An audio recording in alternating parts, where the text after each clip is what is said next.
I'm back. Right, oh yeah, welcome back, and welcome back, Penny Pissop.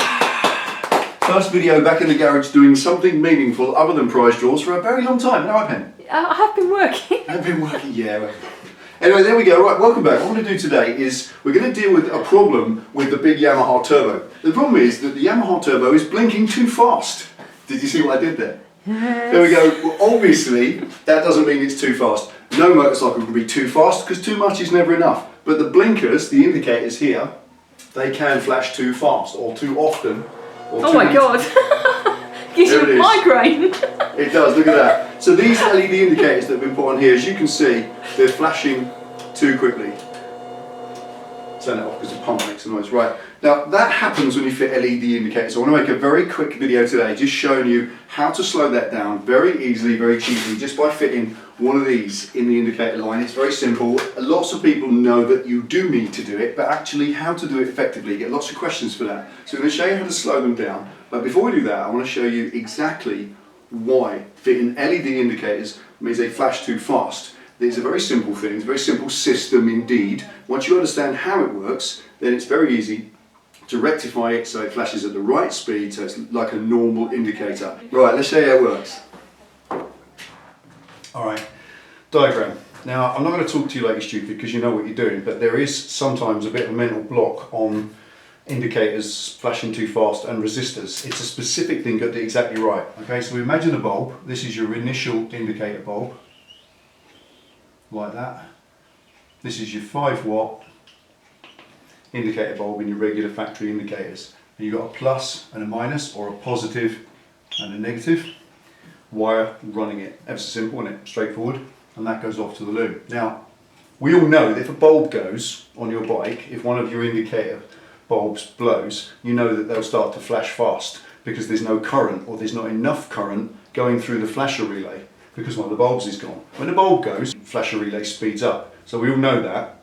If you fit LEDs, the bike thinks the bulb's gone, because take that 5-watt indicator away, your old factory one, and you go and fit, like I've got, these nice little sexy LED things like that. Very nice, but they don't draw any current. In fact, they draw so little current, almost none, that the bike thinks, or the wiring loom, the flasher relay, thinks a bulb's gone. So it does the traditional thing when a bulb's gone, it flashes too fast, and that's the problem we've got today. So what we have to do is put a bulb back in there. Not a bulb, put something in there that actually absorbs a little bit of the current. There's too much current coming down this line for that tiny little LED indicator. So we need to put something in the line at the end to absorb some of that current and vent it safely and tell the system that all is good and healthy. Simple. So imagine, if you will, just as an example, if you were to put the bulb back in there like that, the proper bulb, if you put the bulb back in there across, then it would slow down again, wouldn't it? It's quite simple. But you don't put a bulb in, because like I said, that's daft. You put a resistor in, which is a little thing, like a little cylinder like that. I'm going to show you one in a sec. And it goes like that. Simple. So across the positive and negative wires, you put a little electrical resistor across there, and it increases the amount of current draw on the system, so tells the flasher relay all is well, go back to normal speed please, and it does. Simple. You don't need to put one rear and front either, because the rear and the front on any given side, they work as a pair. So when you put the left indicator on, the rear and the front will slow down. You only need one somewhere in the system. You also do need one on the other side. So you need 2 resistors, which I've got here. One goes on either side of the bike, and the most convenient place to fit these, as I did on the Bandit, is under the tail, which means taking the seat off and the tail plastics off, so I can get a nice little place to screw these and show you how they go.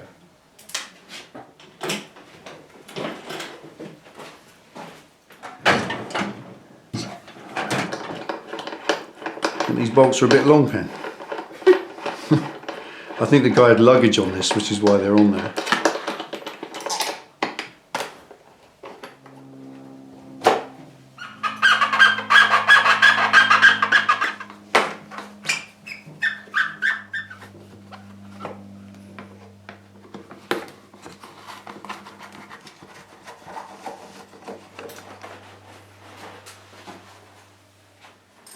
Right, got all the bodywork out of the way, ready to plug it in. If we look back here, this is the indicator wiring there. The two, that comes off either side. So there's a red and a black coming from the left indicator, and a red and black coming from the right. The two reds go into two separate lives, and the two blacks go into a single earth, like a piggyback Siamese earth connector. So all I need to do is connect this in line, and what that simply means, I'll show you what I mean by in line, just quickly on the board, just so it's clear. You get a wire like that, and then the other one, we've got this little thing, and it's got two wires coming out one end like that, and two wires coming out the other, and all we've got to do is we connect that in one end, and we connect that in there. Simple as that. So the whole thing is in, that means the current coming down here passes through that, which is exactly what we need it to do. So to do that on here, what the manufacturers have supplied here is a male and female connector. And if you look at the indicators, if I take the live one out, there's a male connector there. So the yellow ones are the live into there. Just need to crimp that down a bit. That's it. And then that can go into there. That way, because they've got male and female connectors, you can't connect them the wrong way around. So that's the live lead. That live lead there is now connected through there. So the power coming from the loom now comes down through this and back into the live lead. And then we come to the earth side, because we bridge it across. You pull that earth out of there. And again, you can be guided by the male and female connector on each end. There it is. So we put the relevant one that fits. And then that one that's left over goes into there. Now, a quick test to make sure that's connected right. Turn the ignition on. Now that's flashing at the correct speed. This little thing here is in the line. It's absorbing the current that the flasher relay is sending sufficiently to slow that down to a correct and normal speed. Job done. Now what we've got to do is connect the other one up and then make a tidy install. I think tidy, where wiring is concerned, is the rule of thumb. So let's do a tidy job of it.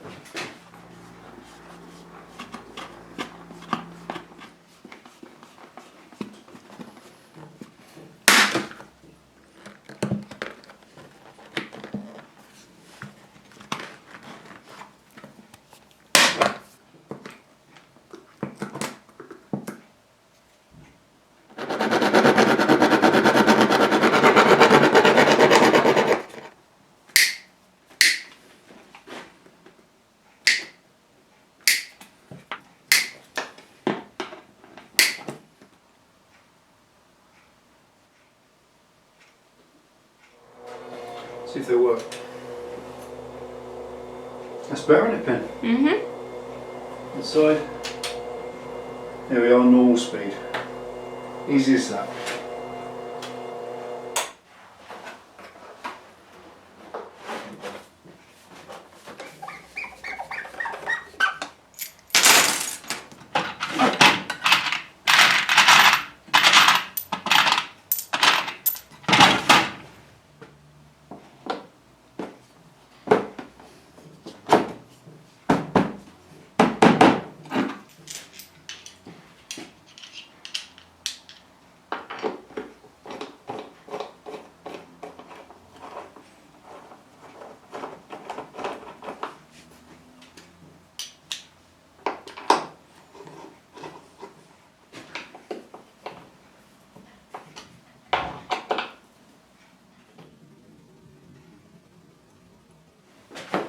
Right, there we are. Now, as I said before, it's quite important to do a really nice tidy install on this. Those little resistor bodies do get hot. Not so hot they're going to melt anything or set fire to stuff, but they just need a bit of airflow around them and they need to be held still. That's why they come with 2 little holes in each one. As you saw with that, put self-tappers in them into the back of the body there and chopped off the remainder of those self-tapping screws behind and filed them flat so that where they stick out, they're not going to catch any of the wiring behind and cause shorts or anything in the future. Nice tidy install. Take your time over it. Not only does it look good and it works well, it makes you really proud of the work you do. And wiring, let's face it, is one of the things that all of us, admit it, we're all that little bit scared of it. It's one of those things we don't like to do. It's not that interesting, but if you take the time, make a nice install like that, then it really is rewarding. Right, let's show you a little bit something more about the bike and where it goes from here. Okay, so what next? All right, that's the 3 little jobs out the way I wanted to do first of all. There's lots more to do. We've got chain and sprockets to do. I've got some other bits and pieces on the bike. I want to paint it. I want to replace these rather unfortunate pink HT leads. They're a little bit sad. They've got to be changed. And a few other little jobs, but the first thing, the absolute screaming thing that's got to be done is this rather unfortunate exhaust wear and tear. Over the years, this turbo exhaust has had a lot of wear and the stresses on these little joints here have come too much and it's caused cracks in it and cracks in the welds. And it's been welded and re-welded again. All very effective, that's all sealed, but as it's been welded 3 or 4 times, it's slightly warped now. That's normal. When you weld anything, there's always a risk it can warp. And on that, it's not now sealing on the cylinder head properly, and that's a dangerous thing because it can cause all sorts of problems with the valves. So I want to get a new set of these made. We've managed to trace the original company that made them 17 years ago. Spoke to the people who actually built the turbo system, and they told us who they used. We went to them and said, look, you built this 17 years ago. We told them the bike. They said, yeah, remember that. Well, I've got it back. Do you want to make us another set? Yeah, prop it up to us. They're really nice guys. I'm going to drop it up to them tomorrow morning and leave the bike with them for about 3 or 4 days, and they're going to build a full new set of these headers here into the turbo. And then best of all this is going, all this big old exhaust, you don't need this is completely surplus to requirements on a turbo bike, along with all this pipe work on here which weighs as much as Essex, and there it is. That's all we're going to have. A little tiny tube coming out the turbo, straight down, kicking out one side, just open there, and nothing else. That's all a turbo bike needs, because the fan itself, the actual turbo, the blower itself, that acts, well, I was going to say a silencer.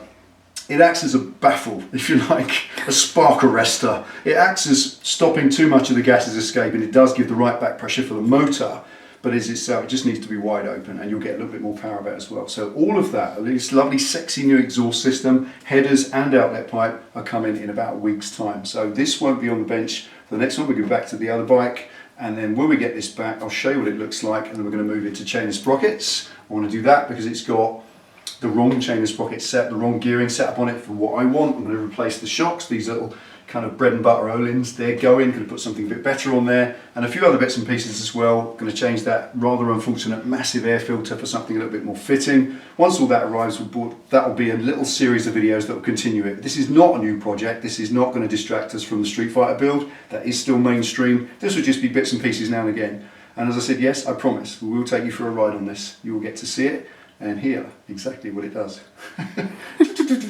Excellent, there we go. Thanks for watching. Take it easy, ride safe. Anything else, Ben? That's it. Okay, see you next time. Bye.